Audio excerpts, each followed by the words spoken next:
Good morning, everyone present here. By God's grace, we have the privilege of continuing our sermon in the same passage that we started meditating last Sunday. Last Sunday, under the topic or title, Persecutor to Persecuted. Saul, as a young man, has been introduced as the persecutor of the church. But the Lord, by His grace, worked in his life in such a way that he would become the persecuted for the church. The ones who was persecuting the church became the persecuted for the church. Under that title, last Sunday we meditated the first part of this passage, whereby we meditated the conversion of Paul. Paul, by God's grace, before he was Saul, was given the grace that he might reconsider his ways and so experience the power of Christ in his life that resulted in his very conversion. And this morning, we have the privilege of continuing the same passage in which we come to know his confession. His confession, Jesus Christ as his Lord. He not only confessed Jesus Christ as Lord, but he also confessed his faith in Jesus Christ as his Lord by asking, "What you want me to do?" Meaning, I do confess that you are the Lord of my life. I'm no more in control of my life. I'm no more in control of my decision, but what you want me to do. By saying this, Saul, here, he confessed his very faith in Jesus Christ.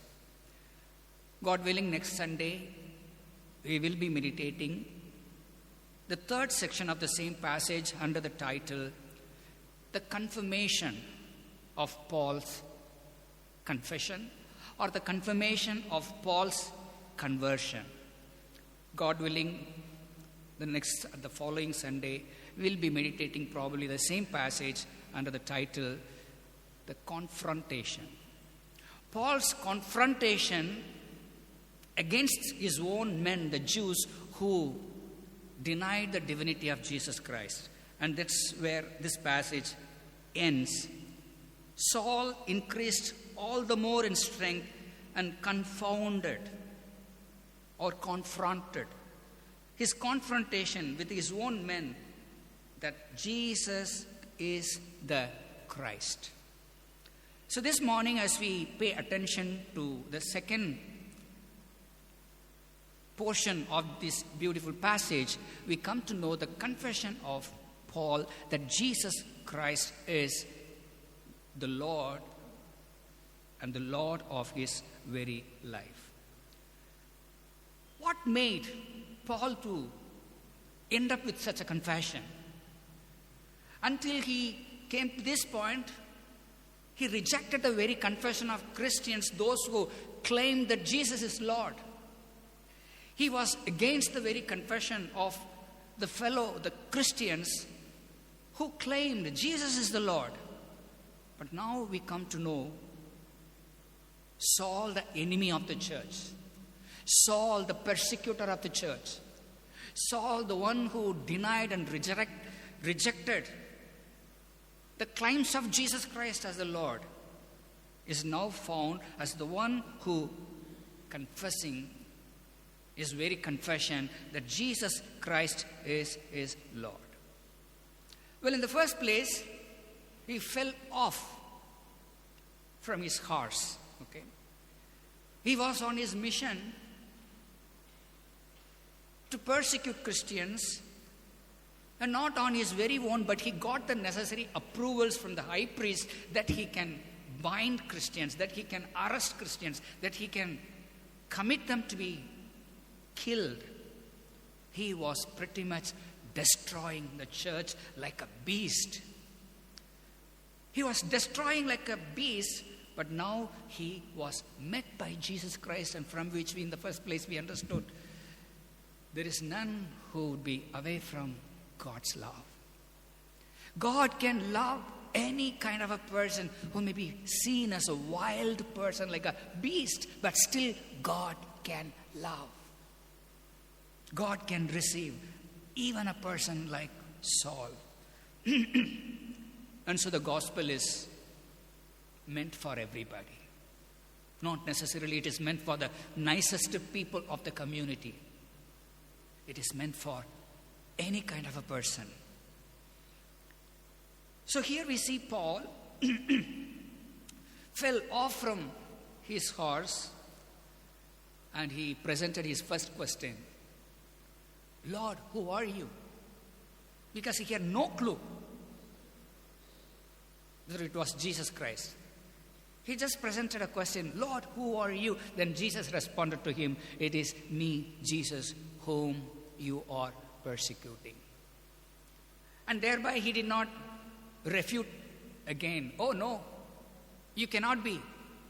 You cannot be the Lord. I'm sorry, by mistake I asked, Lord, who are you? When Jesus presented that I am Jesus Christ, the next question, Lord. He didn't change his confession. He didn't change the title that he used. He gave the title. He acknowledged Jesus Christ as Lord, and not only acknowledged Jesus as Lord, but he also acknowledged Jesus Christ as his Lord. That he might take control of his life, that he might go before him, that he would instruct him what he has to do hereafter. And here in the first place, Jesus introduced himself one more time to Saul, that I am the Lord. Jesus was rejected. Jesus Christ was dejected by his own people. And at the end, he was crucified for the very claim of Jesus Christ that I am the Lord. I am Christ. I am the Son of God. I am the Son of Man. And the scene here with Saul being off from his horse, certainly knelt before God, asking, being blind now, Lord, who are you? And now, as Jesus has introduced himself, that I am Jesus whom you are persecuting, the next word he addressed, Lord, you want me to do? In the first place, Saul is confessing the lordship of Jesus Christ. That Saul is acknowledging the lordship of Jesus Christ, which is pretty much like what we read in Philippians chapter 2, verses 9 through 11. There we read, all the knees will kneel before him. All the knees. Whoever is given the grace to believe in Jesus Christ will kneel before him. And all the tongues will confess that Jesus Christ is Lord. The disciples of Jesus Christ, Saul, the enemy of the church, eventually around the world, when Jesus Christ would come in his glory, all the knees will kneel before him, bow before him, and all the tongues will confess that Jesus Christ is Lord. That doesn't mean that when Jesus would come in his glory, that everybody will get converted. Everybody will be saved. No, it is not. People, those who deny the divinity of Jesus Christ, people, those who reject the claims of the Christian scripture that Jesus Christ is a Lord, they all would confess and their knees would bow down before Jesus, not necessarily being saved, but acknowledging the truth. But it will be too late for them to come to Christ. It will be too late for them to come to Christ. But they will accept and acknowledge that Jesus Christ is Lord. Often our friends from Islam, they presented a question like this. Show me one verse from the scripture whereby Jesus claimed his divinity, saying that I am God and you worship me. In fact, we do not have such a phrase exactly. I am God and you worship me. There isn't. But at the same time, nobody can show from the scripture whereby Jesus said, I am not God and so you don't worship me. Never Jesus said such thing. But in his time, in his language, in the way that he can understand, the people can understand, Jesus in many ways declared that I am the Lord. So Jesus being the Lord, it will be of a shame to introduce himself that I am God, I am God, I am Lord. It may not be necessary. Most of us, as we drive on the road, we meet the traffic inspector, the traffic police personals. Would you ever imagine that the person would say, I am traffic police, better stop. I am traffic police, you go. Such a traffic police ever say such thing? Is it necessary for them to know? We are just fine and comfortable as they stand in the street, as they are in their uniform, as they hold the little board, stop or go, whatever. It's enough for us to acknowledge that he is the traffic police who is in control. The same way, it will be as a shame for Jesus to introduce himself, I am God, worship me, I am God, worship me. Not necessarily. His deeds, his birth, his sinless life, his sacrificial life, the ability that he presents about himself, they all serve a proof that Jesus Christ was the Lord in the flesh. Saul acknowledged that the lordship of Jesus Christ, and the reason, as we come across in the scripture.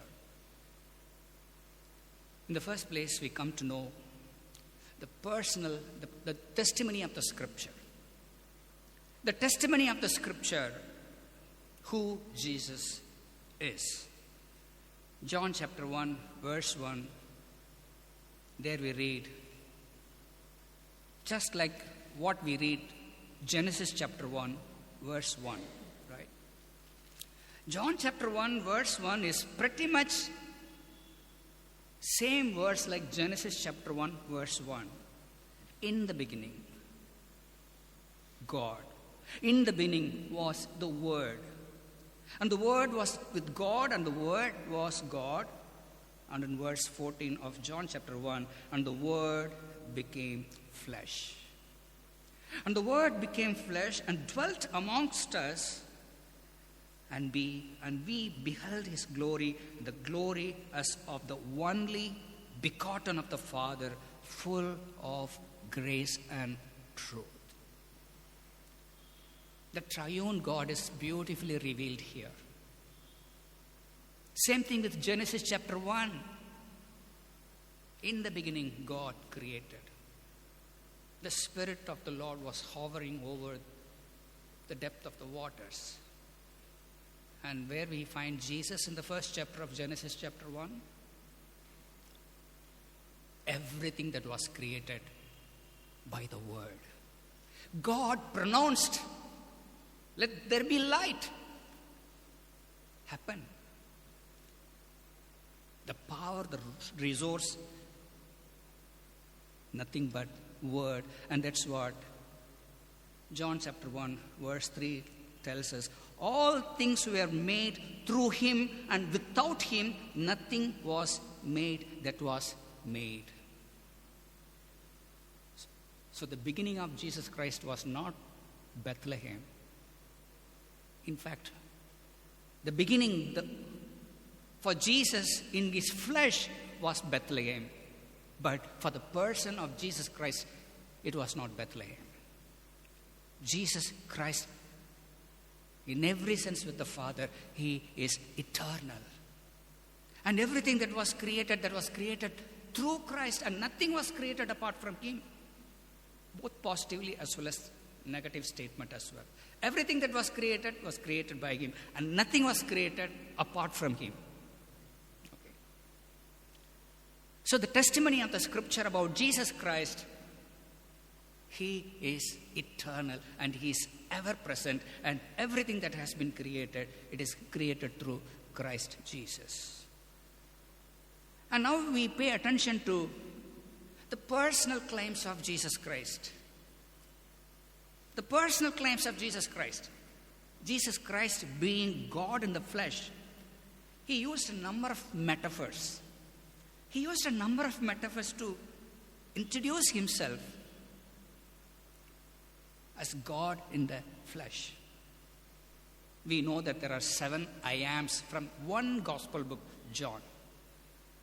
Jesus used 7 different metaphors to introduce himself as God in the flesh. In their language, I am the bread of life. I am the light of the world. I am the door. I am the good shepherd. I am the resurrection and the life. I am the way, life and truth. I am the wine, the true wine.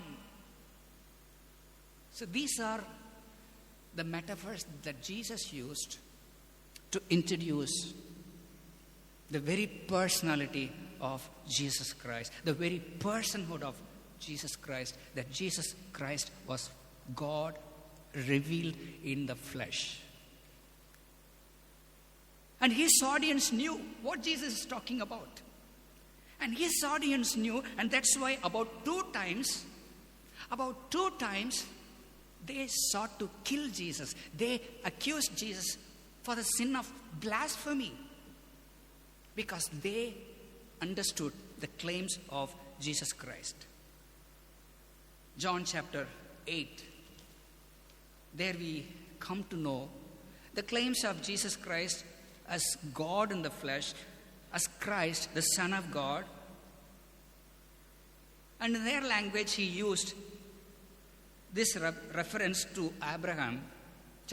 John chapter 8, verse 56. Your father Abraham rejoiced to see my day, and he saw it and was glad.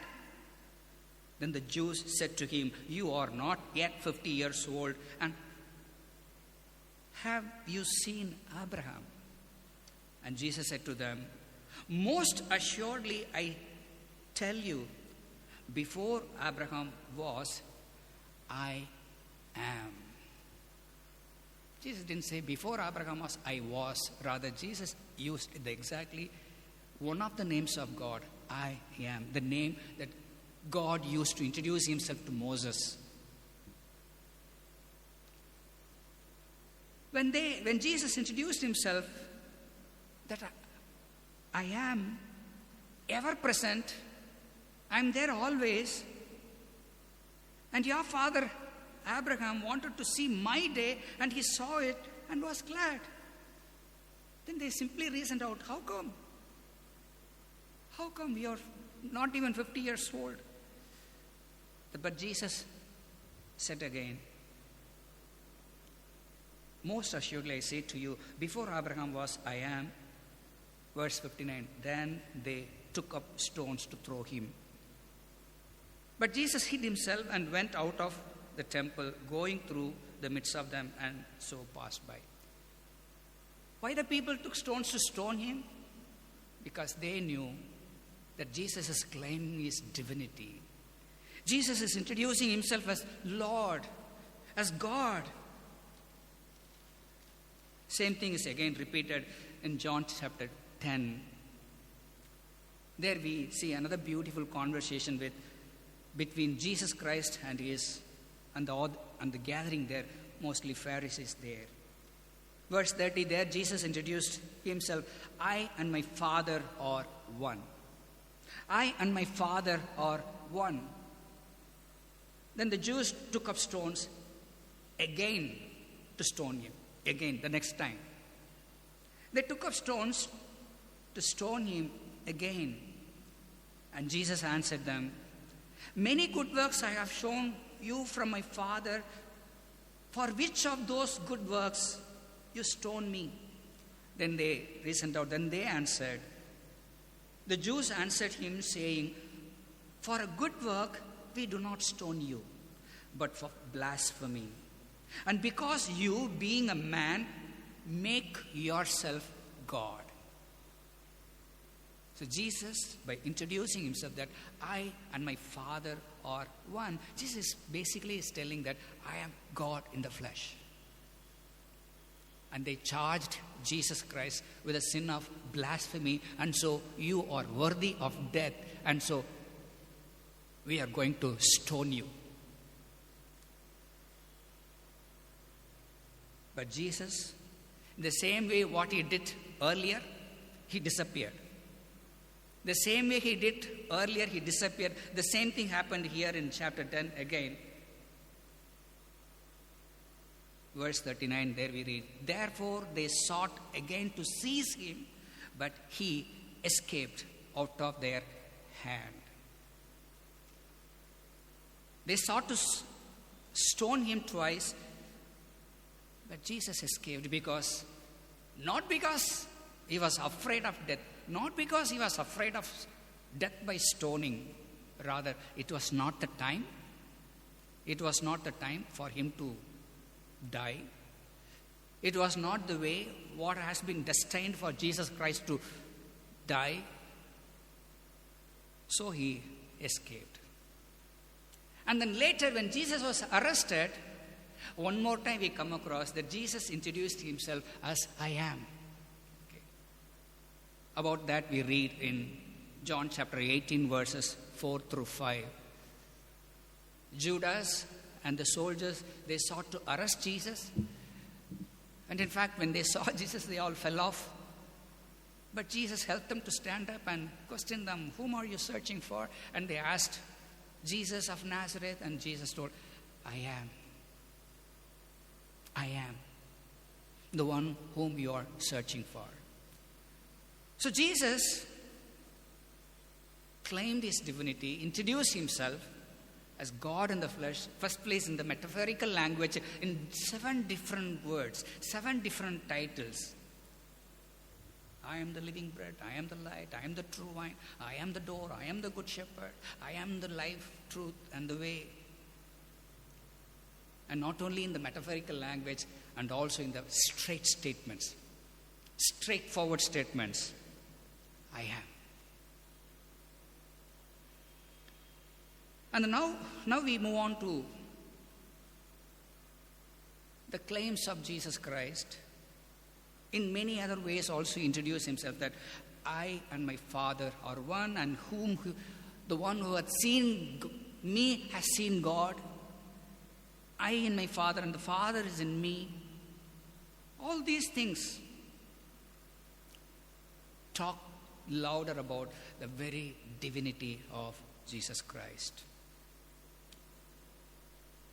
And before we can move on to our next major discussion about the proofs of Christ's claim, Matthew chapter 26, verses 63 to 66 present one more time Jesus Christ was Lord in the flesh, walked on this earth, dwelt amongst the men, and presented himself to prove in every sense that he was God in the flesh. So Matthew chapter 26,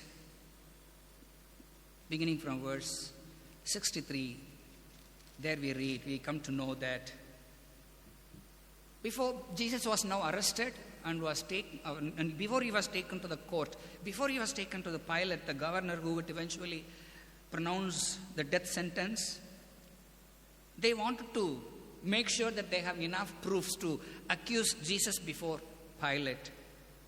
And so they sought to have false witnesses against Jesus. But they could not have proper false witnesses. And so they wanted to create a witness to witness against Jesus Christ. And so they wanted to hear from Jesus asking a question. Are you the Christ, the Son of God? Verse 63. Are you the Son of God, the Christ? And when they asked the question, Jesus said to him, it is as you said. Nevertheless, I say to you, hereafter you will see the Son of Man sitting at the right hand of the Father, right hand of the power, and coming on the clouds of heaven. The moment Jesus said that, they asked, are you the Christ, the Son of God? But Jesus told, yes, as you said, but not only that. You will see the Son of Man. The Son of Man sitting at the right hand of the power and coming on the clouds of heaven. Even before he can say a little more than what Jesus said, even before he could finish what he was about to say, the high priest tore his clothes, saying, he has spoken blasphemy.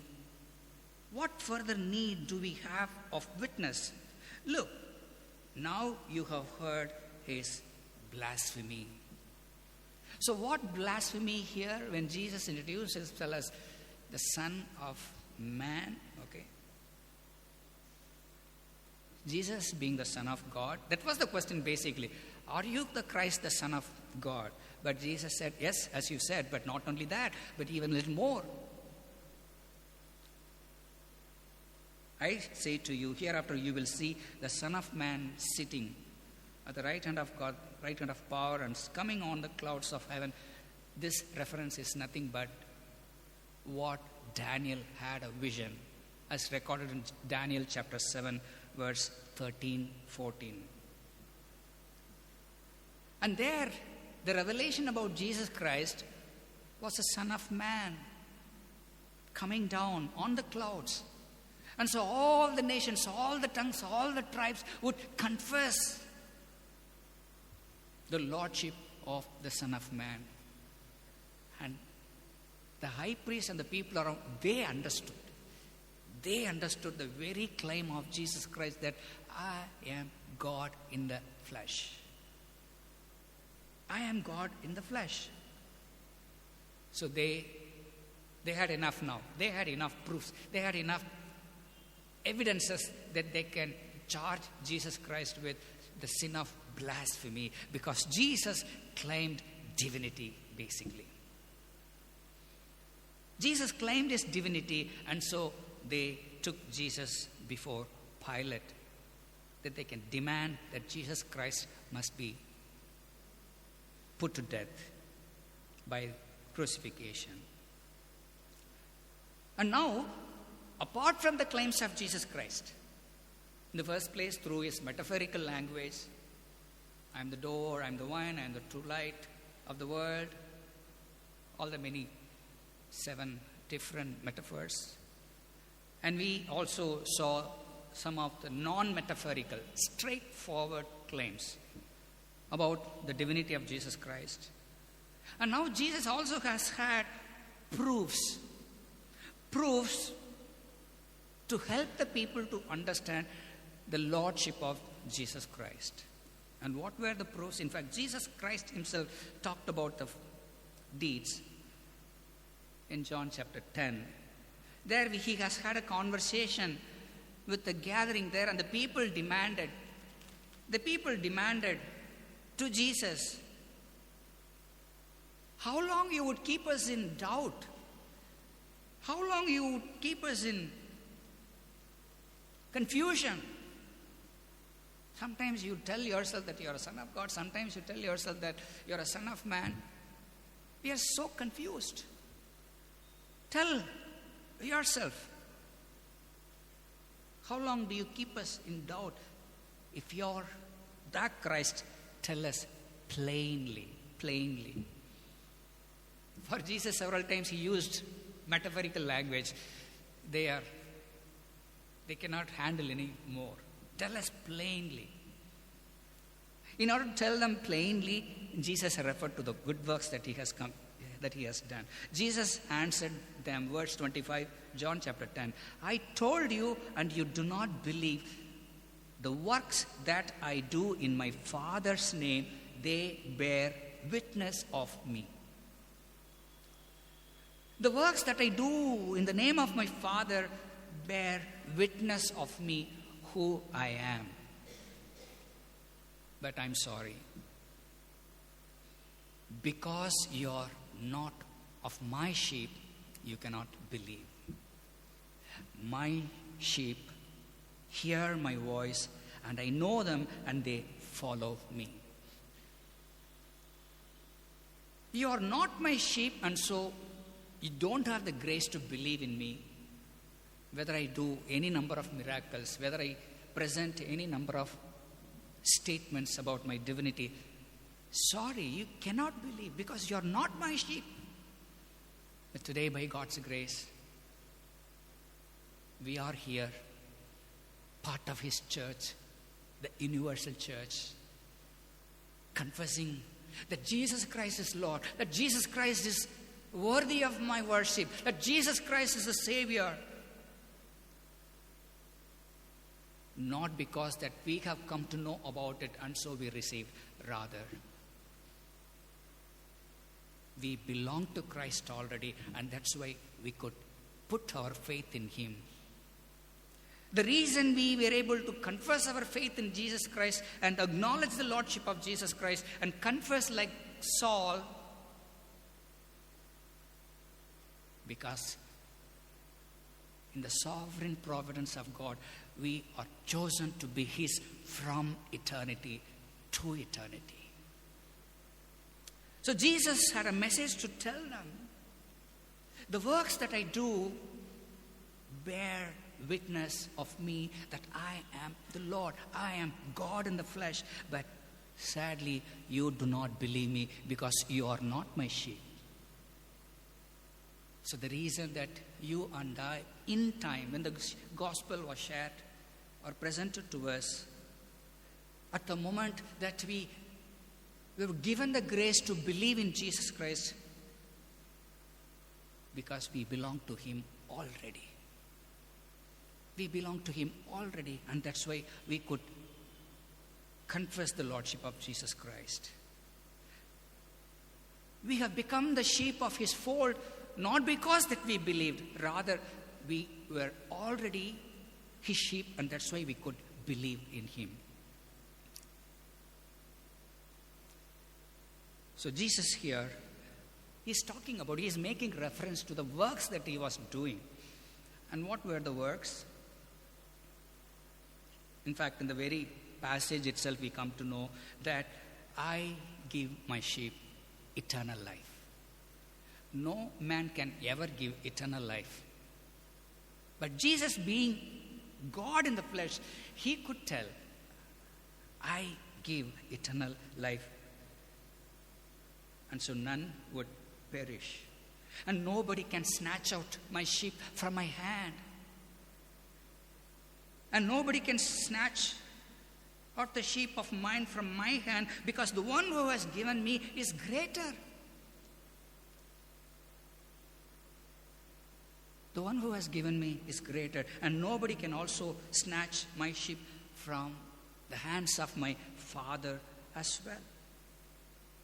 Sort of a double protection, materialized by the operation of the Holy Spirit. Okay.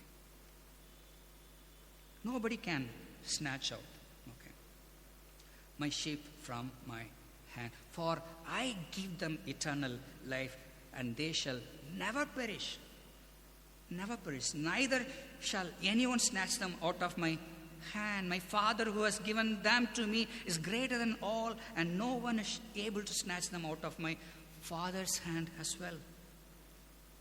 What a great comfort that we, God's people, are promised here.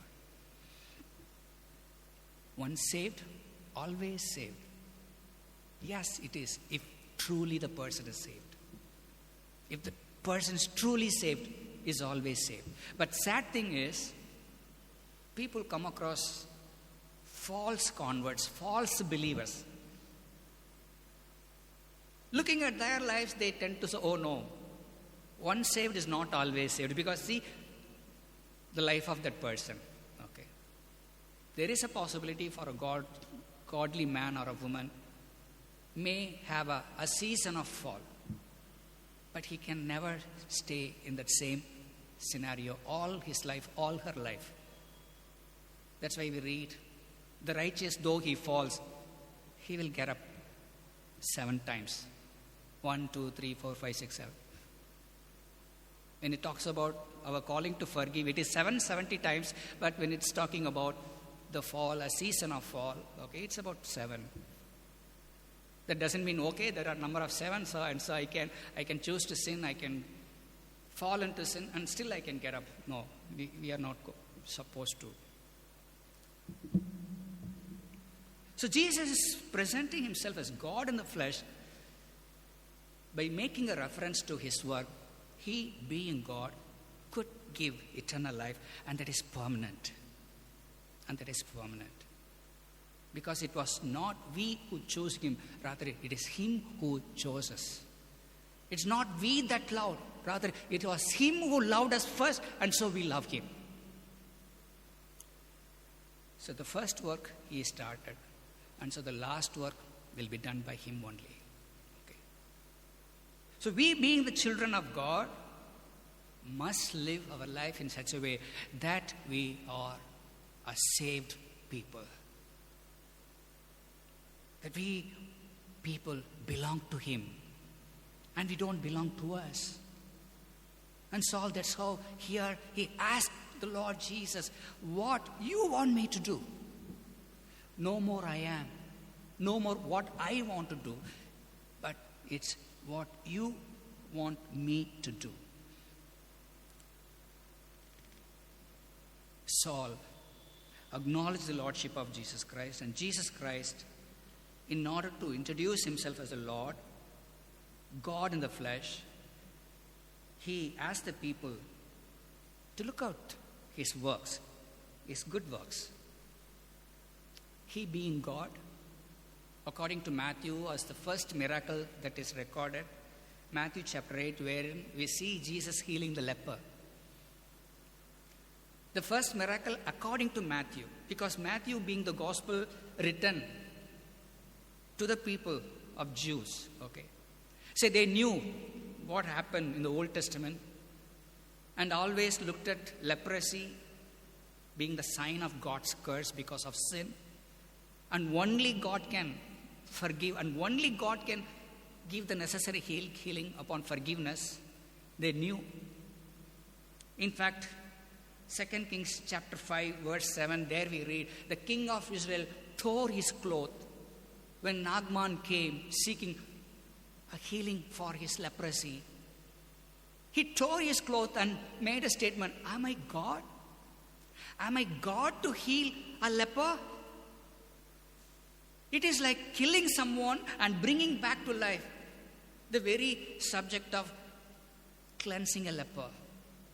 Am I God? That was his question. And here Matthew introduced Jesus as God in the flesh. And so he could heal or cleanse the leper.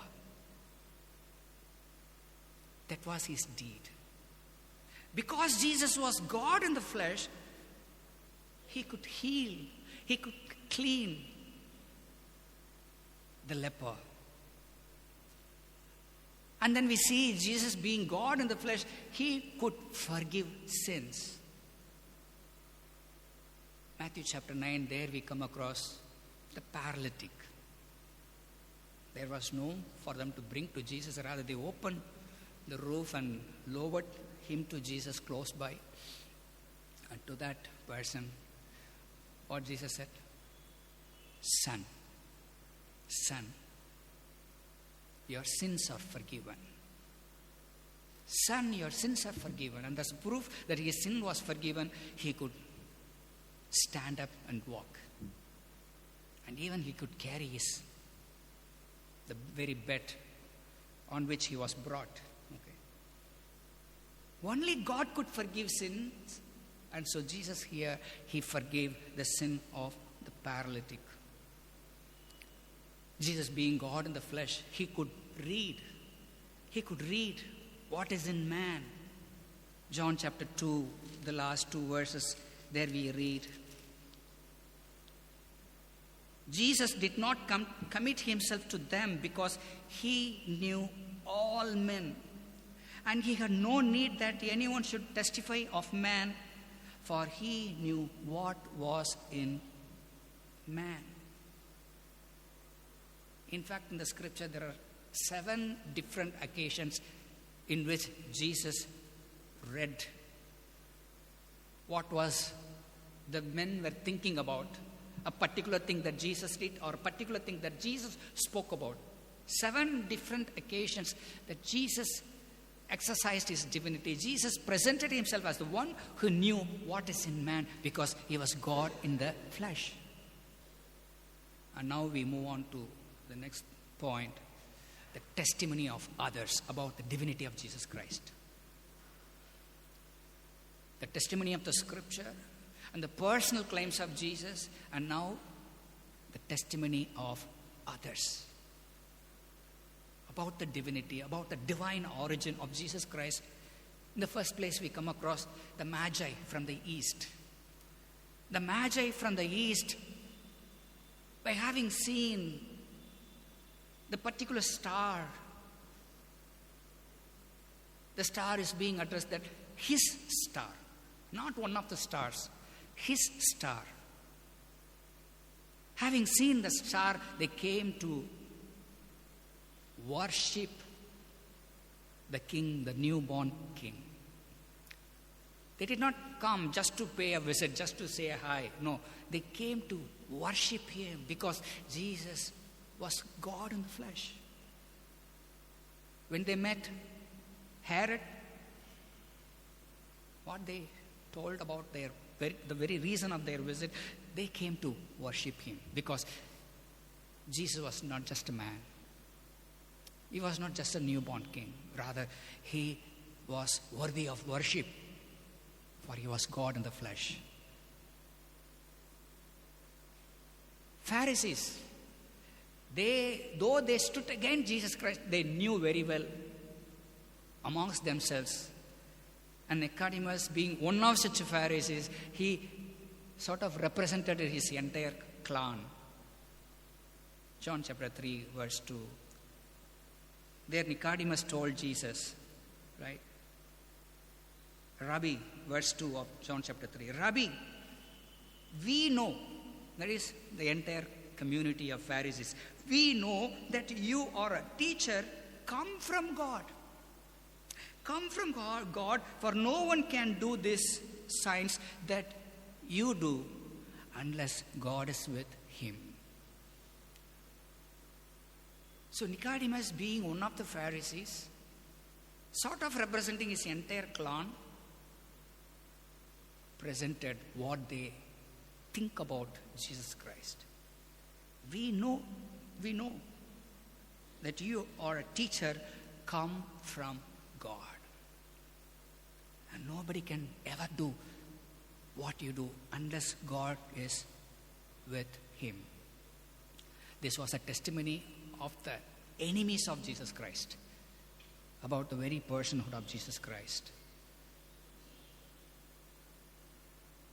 Saul, being one of the Pharisees, Saul, part and parcel of the very Pharisaic community, might have heard about all these things in the past. And he knew also. But now he was so confirmed that Jesus is truly God in the flesh and worthy of worship. And that's why he confessed the lordship of Jesus Christ. Lord, what you want me to do? And later, apart from the Pharisees, we also come to know even the Gentiles. The Gentiles also confessed their belief in him, their acknowledgement that Jesus Christ was not a mere man. Right there in Matthew chapter 8, we come across the centurion who was not a Jew. A centurion, he confessed his faith in Jesus Christ, and he was a man about whom even Jesus Christ himself marveled at him. He marveled at the very faith of the centurion, even challenging his own men. Even in Israel, I haven't come across such a faith. Okay. So the centurion then told Jesus, though I'm a man of authority, I don't think so that I deserve that you should come to my home. I don't think that my home is worthy to receive you into my home. For you are God. You are great. Just say a word.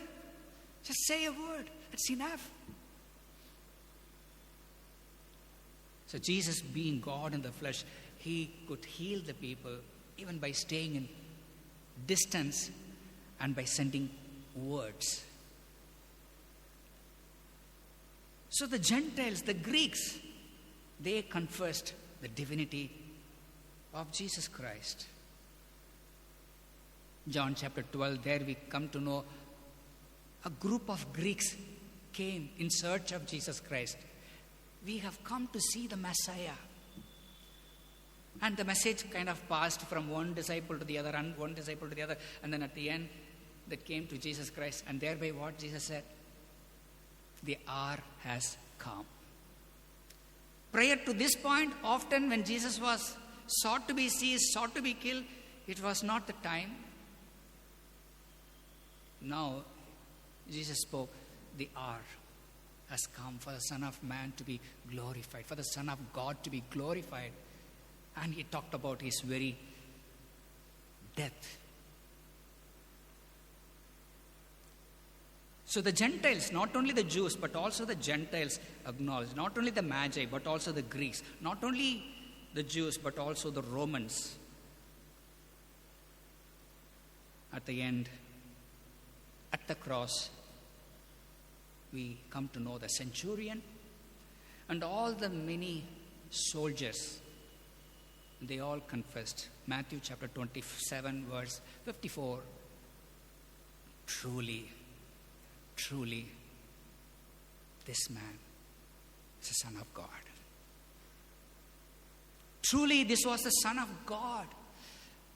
It was a last confession. When Jesus was crucified on the cross, when they witnessed the great earthquake around them, the great darkness, the great lightning, from the mouth of the Gentiles, the Romans, Roman soldiers, the centurion, they confessed, truly this was the Son of God. And now briefly we talk about the testimony of the disciples. When Jesus walked on the water, they worshipped him. Jesus did not refute, or Jesus did not refuse their worship. As many say that, show us where Jesus claimed himself that he is God. Well, here, Jesus received the worship. Jesus was worshipped by very disciples, which he received. And at many occasions, the disciples marveled at the deeds of Jesus Christ. How come even the wind and the sea obey his word? Because Jesus was not mere a man, but he was God. Post-resurrection, Thomas confessed, my Lord, my God. My Lord, my God. There Jesus did not want to correct Thomas, saying, oh no, I'm not Lord, oh, I'm not God. No, Jesus did not try to correct him. No, he acknowledged the title because Jesus was God in the flesh, in every sense. And now Jesus being resurrected in the glorified body, he still acknowledged the same title, my Lord, my God. And thereby now we end up with Saul, who became Paul, acknowledging the lordship of Jesus Christ, asking, Lord, what you want me to do? What you want me to do? Whatever Saul confessed, the same thing already that was confessed by Thomas. Even little prior to that, the thief who was crucified along with Jesus Christ to the right side, he also confessed the same thing, Lord, remember me. And from all this, what we come to know, the one who went to the cross for you and me was not a man but God. And so whatever that was done on the cross was an act of God done on our behalf. And so whatever that has been done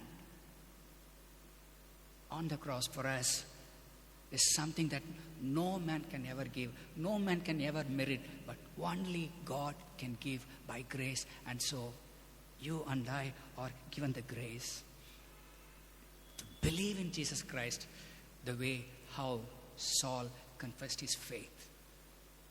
And so this morning, as we have the privilege of meditating this beautiful passage in which we come to know the confession of Saul, along with him, we also do confess that Jesus Christ is the Lord, and so we are called to do what he wants us to do, not what we want to do.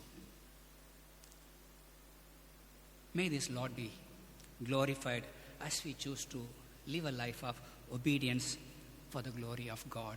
Amen.